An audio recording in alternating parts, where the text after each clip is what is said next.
our findings and resolving the circumstances facing Americans and people from around the world and the crew on the Grand Princess. First, the results. Among those tested, 46 persons were swabbed. 21 of those on the ship tested positive for the coronavirus. 24 tested negative. One test was inconclusive. Again, let me say, 21 individuals on the Grand Princess tested positive. Among those were 19 crew members and 2 passengers. And it's important to note. Sorry, among the positives? Yes. Among those positive for a coronavirus were 19 crew members and 2 passengers. It's important to note that the Grand Princess actually was on its second tour, and we know of coronavirus infections from the first tour as well, with very, very difficult results. In the wake of these findings today, we've been working through the day with Governor Newsom and his administration through their unified command efforts in California, CDC, and HHS. And we have developed a plan which will be implemented this weekend to bring the ship into a non-commercial port. All passengers and crew will be tested for the coronavirus. Those that need to be quarantined will be quarantined. Those that require additional medical attention will receive it. But let me assure the American public, as we did so with Americans returning from China and those returning from the other cruise ship, we are taking all measures necessary to see to the health of the Americans and those involved on the Grand Princess, and just as importantly, to protect the health of the American public and prevent the spread of the disease through communities in this country. We are instituting the strongest testing protocols to ensure that not only those on board receive the treatment that they need, but that the American people can be confident that there will be no erosion in our preventative measures in efforts to keep the coronavirus from spreading throughout our country. I want to express our gratitude to Governor Newsom and the state of California for their full partnership, not just in dealing with the Grand Princess, but throughout the advent of the coronavirus. California has been a strong partner, and as I just told the governor a few moments ago, we will continue to work very closely with his administration, and we will continue to put the health and safety of America first. With that, let me turn my attention to the issue of testing, which has been much in the news of late. And the President spoke about it just a few moments ago at the CDC. It's very important to note that because of President Trump's decisive leadership, that the risk to the American public of contracting the coronavirus does remain low. But nevertheless, in Washington State, where I visited yesterday with members of our team, and in California, we have seen, as Dr. Fauci often describes, a community transmission. Still less than 200 cases across the country, and the good news is most Americans who've contracted this disease are being treated and recovering and on the road to recovery. Sadly, we all know of the loss of life, and we grieve that along with their families. But the American people deserve to know that we are ready, and that because of the President's leadership and because of extraordinary efforts by CDC and Health and Human Services and our partners in state labs around the country, we have the testing necessary to be able to provide tests to all the states that have requested it. As I said yesterday, we've been able to provide tests to all the state jurisdictions and labs that have requested it, and I'm pleased to report that all state labs have the test. And now, because of the change that President Trump implemented at the FDA a week ago, now state labs can actually conduct coronavirus tests themselves. Beyond that, between March 2nd and 5th, we distributed more than 900,000 tests across the country, including 200,000 that could allow 75,000 individual patients to be tested. As the Secretary of HHS just described, by tomorrow another 200,000 tests will be shipped, and by the weekend another 1 million tests will be shipped around the country, with the expectation that at the end of next week 4 million tests will be shipped. We've been able to respond to the request of states that have been impacted by the coronavirus. But as I said yesterday, to meet future demand, this week the President brought together the leading commercial labs in America and asked them to, in effect, partner with the United States in developing tests for the American people. And I'm proud to say that just in the last 24 hours, LabCorp, Quest, two of America's leading commercial laboratories, have announced that tests will be available by Monday of this week. The reason that's important, the reason that meets future demand, is because the enormous capacity of these commercial laboratories and others in the country are precisely how we will make coronavirus tests available for your local doctor, available to your pharmacy, and broadly available to the American public.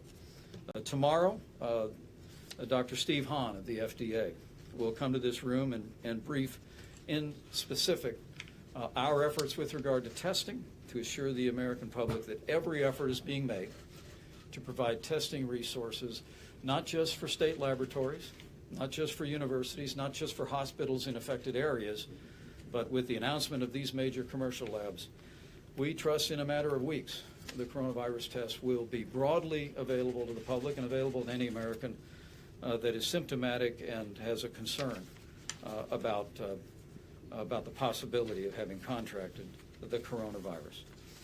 We've made great progress, but there is much work to be done.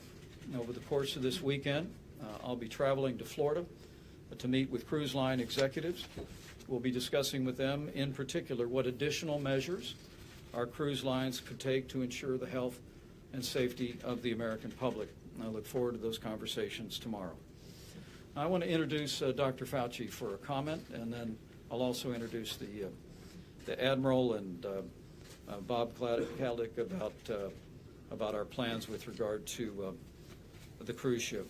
But let me make one last comment, if I may, before we hear from other members of the task force. I've said it twice, let me say it again. The general risk to the American public remains low. But if you are an individual with a serious underlying health condition and are elderly, it's important to take precautions and use common sense, particularly as it relates to travel. We want to recognize from the experience now of 2 cruise ships, that cruise ships represent a unique challenge for health officials, and so we would ask elderly Americans to use common sense and caution in planning any cruise ship vacation in the future.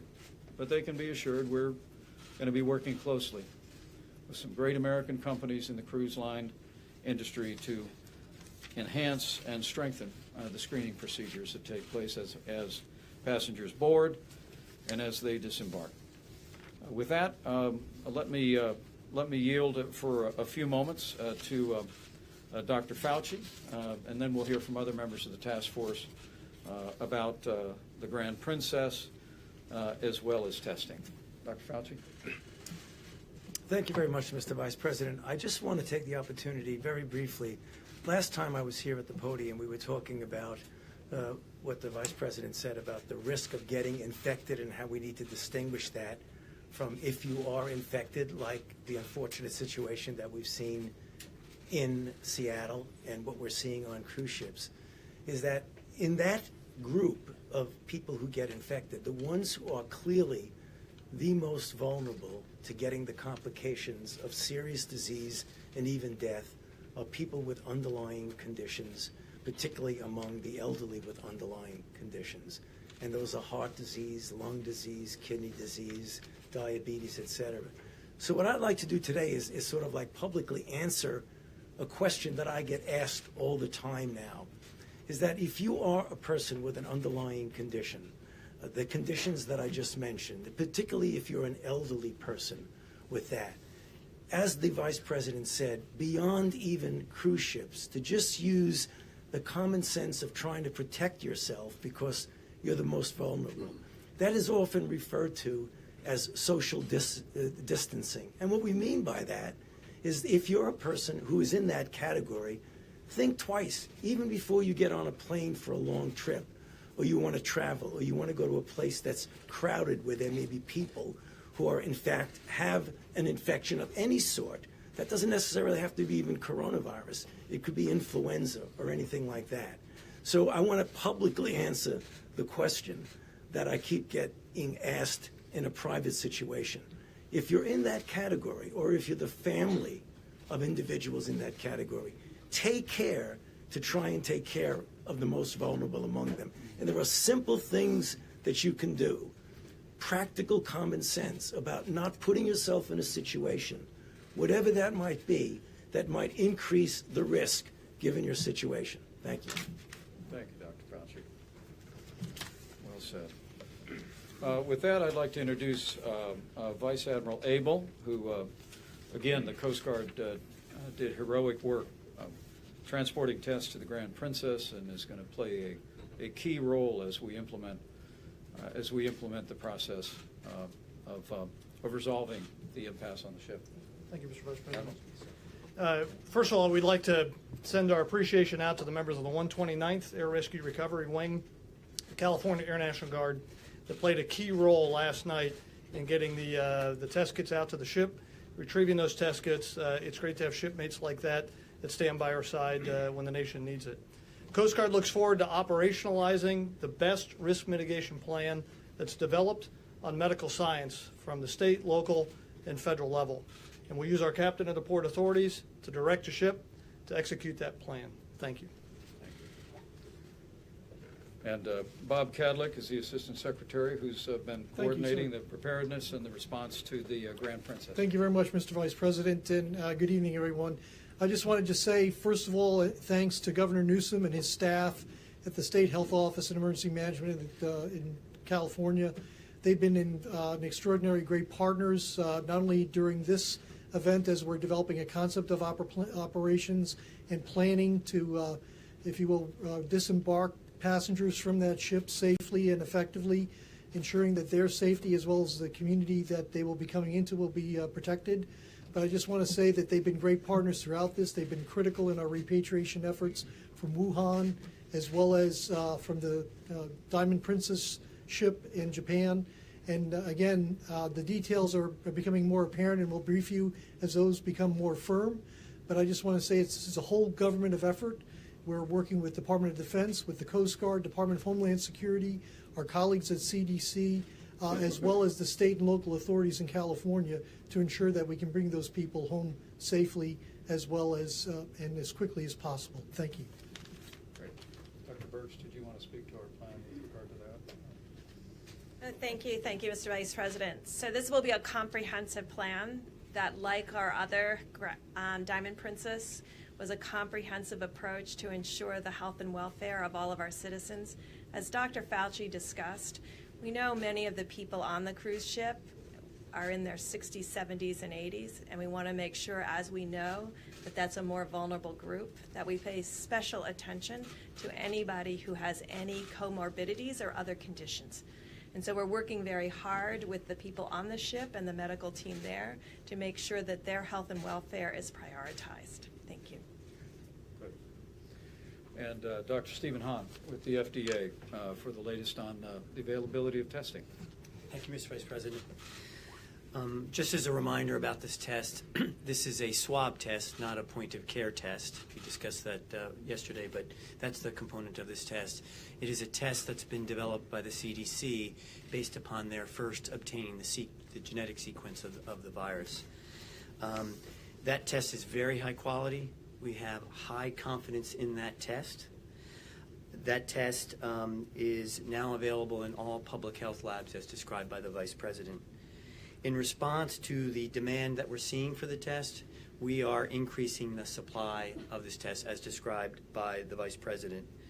And we believe that that will be available significantly across the country, and I can provide more details tomorrow. Just for specific numbers, if you will. As of yesterday, the CDC test was shipped out 900,000 tests. We have another 200,000 which we expect to be shipped out tomorrow and have gone through the quality assurance process. Another 1 million tests will be quality assessed this weekend, and we expect those to go out early next week. We expect further surge in test capacity beyond that by the end of next week, and again, I'm really happy to provide details. How many have been tested so far? Can you say that? So I think that's a question that should probably be addressed to the CDC for the most accurate number. Thank you. Great. And state labs. Questions? Please. Where do you expect these people to be quarantined? And what, of 19 crew members, 2 passengers, why so many crew were infected? Well, we're going to get to the bottom of it, but it's very likely that the crew on the Grand Princess was exposed on two different outings, and we know the coronavirus manifested among the previous passengers, and so we'll find that out. But we will be testing everyone on the ship. We will be quarantining as necessary. But with regard to the 1,100 member crew, we anticipate that they will be quarantined on the ship. Will not need to disembark. But let me refer to Secretary Cadlick to respond. We're working literally hour by hour with the Department of Defense and with the state of California to identify the military bases where we'll do the testing of the remaining passengers. Yes, sir, thank you. And it is truly evolving right now. Obviously, there have been bases that have been identified before, Travis, Lackland, and we're working with the Department of Defense to identify the appropriate settings. Again, realizing that we're trying to ensure both the safety of the passengers and the safety of the communities that are around them. So happy to answer any more questions. Thank you. Mr. Vice President, APAC in just the last little while sent out a notification to people who attended the conference to say 2 people from New York who attended the conference have tested positive for coronavirus. Are you concerned that the virus is now here in Washington, D.C., and as a lot of members of Congress attend APAC, are you concerned that some members of Congress may have contracted the virus? Well, let me say that's the first I've heard of it in the midst of a busy day, and we will be engaged, I'm confident, in the same contact tracing that we are for any case, but maybe Dr. Fauci could speak to a concern about the nation's capital that you raised. Yeah. You know, again, when you have lack of information, it's tough to make anything definitive. But obviously, if you have someone who is here, I mean, the risk of there being a major outbreak, obviously, is which everybody thinks about. But what will happen is that those individuals that were infected will have contact tracing. And that's the public health weapon, if you want to call it that, we have, namely to get those people isolated and to do the contact tracing. We don't have enough information now because this is the first that I've actually heard about it also with a busy day. So as soon as we get further information, we'd be happy to share that with you. Mr. Vice President, the President just a short while ago said that anybody that needs a test can have a test. They're all set.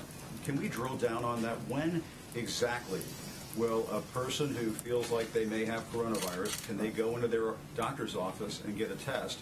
In addition to that, Mr. Vice President, just a short while ago, the President described Governor Inslee of Washington State, who you just met with yesterday, as a snake.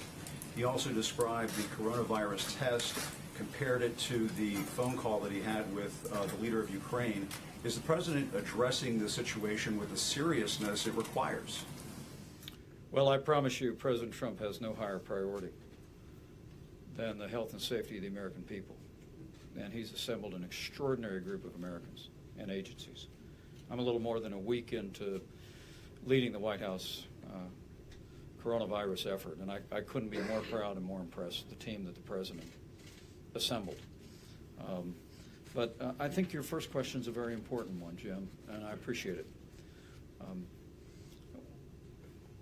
The President's exactly right that for the state laboratories, for the communities that have been impacted, that have concerns about the coronavirus, we have been able to respond to requests for tests.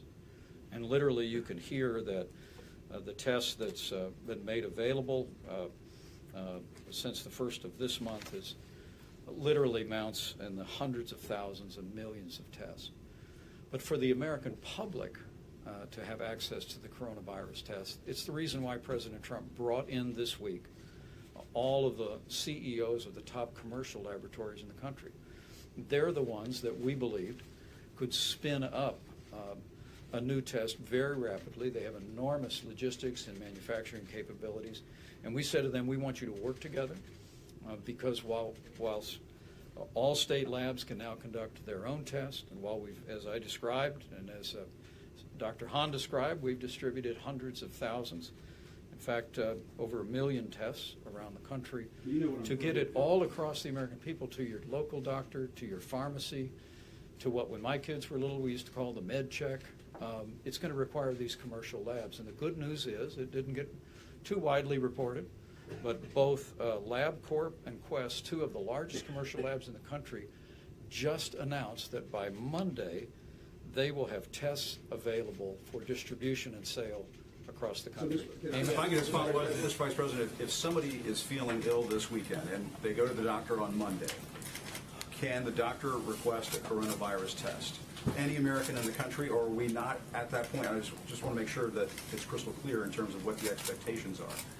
Well, I think for any American that is symptomatic, speaking to your doctor, if you have reason to believe that you have been exposed to the coronavirus, I have every confidence that your physician would contact state health officials and have access to the state lab.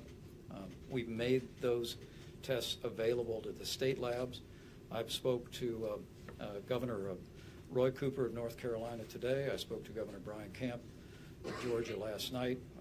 And we've been working hard to make sure that where we have suspected cases, that we've been making tests available. But you make a very fair point about the wider availability to doctors and physicians and clinics will happen, we believe, because of the collaboration that President Trump forged with our commercial labs.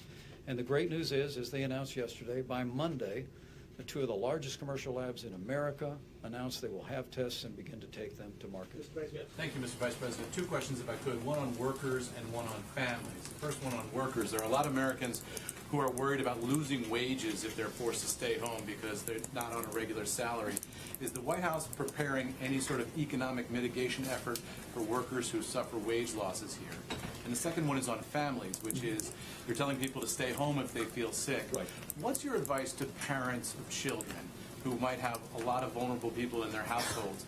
Should they be quarantining themselves with their children in the house, or do they need to be quarantining themselves somewhere else, away from their own families and children? Well, with regard to your first question, I will tell you that I've been very inspired at the response of businesses around this country and their sensitivity and decision-making about Americans who are potentially impacted by the coronavirus. But I will tell you, in the days ahead, when I was on Capitol Hill this week meeting with Republicans and Democrats in the House and the Senate, we talked about, should this become much more widespread in the country, there were recommendations from Congress, which I know we would carefully consider. But your second question, I think, might be the most important one asked, and that is for families, what are the best practices at home? And I'd like to ask Dr. Birx to address that. That's an excellent question. I come from a multi-generational household. I have 9-month-old, 2-year-old grandchildren. My parents live in the same household. They're 91 and 96. And my daughter and husband are there. And I think this is a very critical question, and it's why over the last week we've really been focused on who is the most vulnerable, who needs to be protected, and ensuring that every family understands that. And I think your question is critical because it comes back to what Dr. Fauci said. If they follow good hand-washing techniques, if they ensure that everything is washed, that is used with the grandparents, if they ensure that the children, if ill, are kept away from the grandparents and somewhat separated in the household with strong cleaning and other hand washing and hand touching pieces. This is what social distancing can occur in the household. And that's really the focus that we have, that every household has the capacity in order to ensure this health and welfare of their elderly and others with medical conditions. And I want to make sure we've also emphasized that, because anyone that has an immunodeficiency independent of age is someone else that we have to be very careful with and ensuring that we're protecting them. Should they be sending those family members who are not infected to stay somewhere else? So if you've got a couple of kids, one who's infected and the other ones are not, should you send the ones who are still healthy somewhere else, or do you need to quarantine everybody in the family in the same house at the same time? Because that sounds a little scary. I'm looking at Dr. Fauci, and I think that's a great question, and we're gonna talk about that. And I don't want to give. I don't think there really is a decisive answer about that. It depends upon the feasibility of, do you have some place to put the child? I think that if you're in a situation where you really cannot do it, then you just sort of say, well, I'm going to keep them both together, realizing that with children, and this gets back to what I just said a little while ago, the risk of there being a problem of infection with the children is really very low. If you look at all of the reports from every place, from China, from Italy, from Korea, it's the same. Mr. Vice President, to follow up on an earlier question, if today any American who wants a test cannot currently get a test, when is that target date? When do we expect any American who wants a test to same day be able to get it? Let me ask Dr. Hahn to respond to that. But when we met with the major commercial labs, in addition to, I want to emphasize that again, because of the changes that the FDA made, now all state labs can perform a coronavirus test.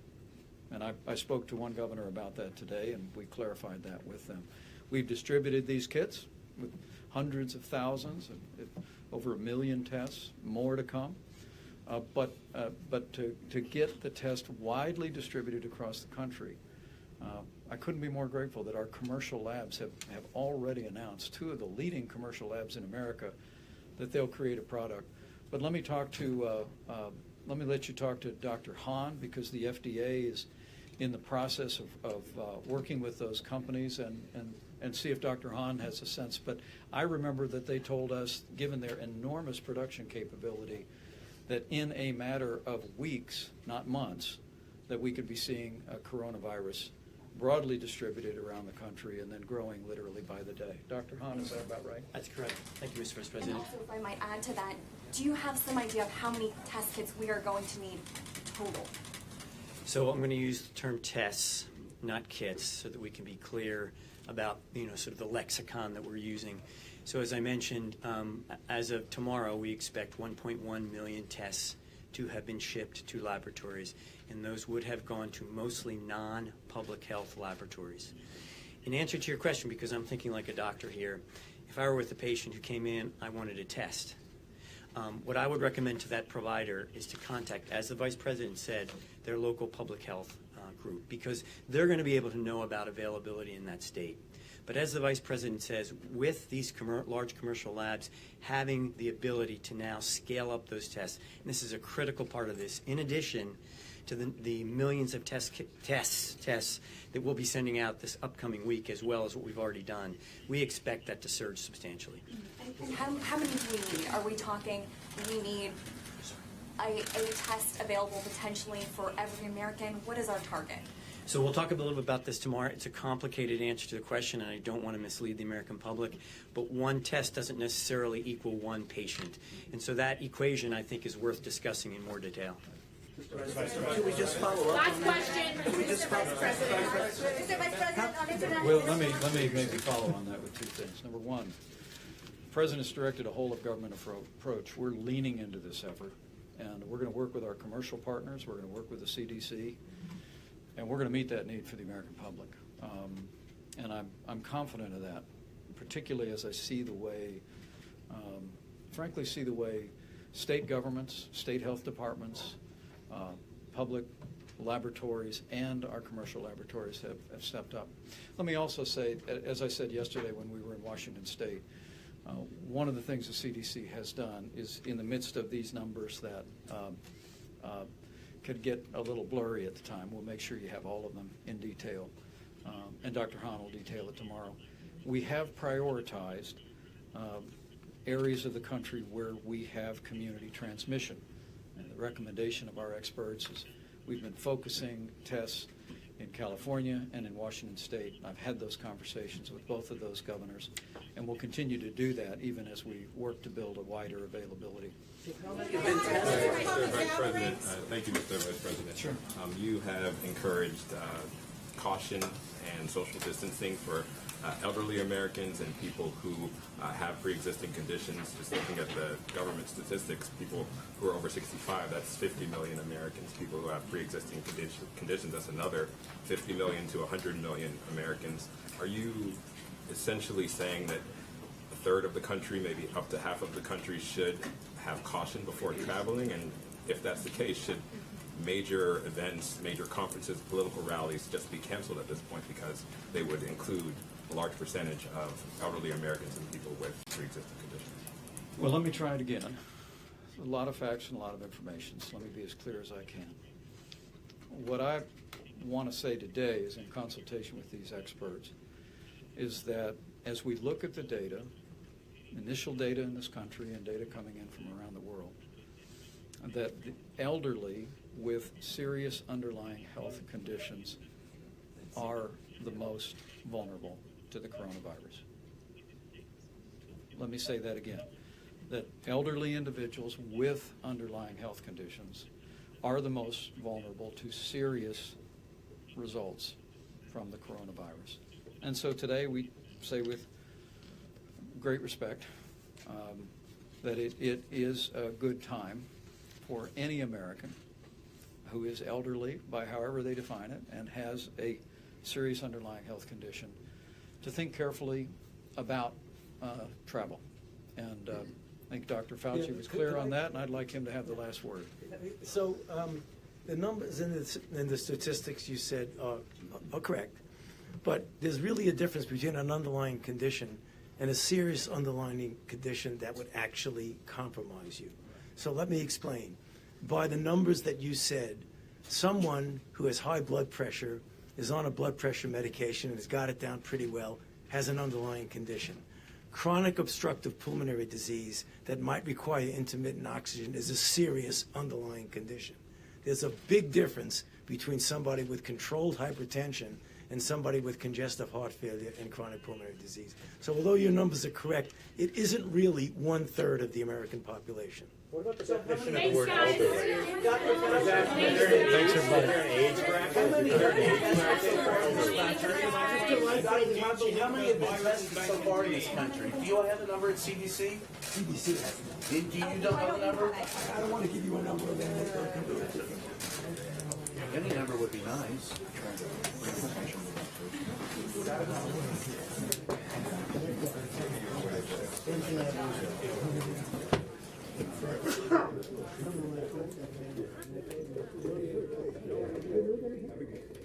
As long as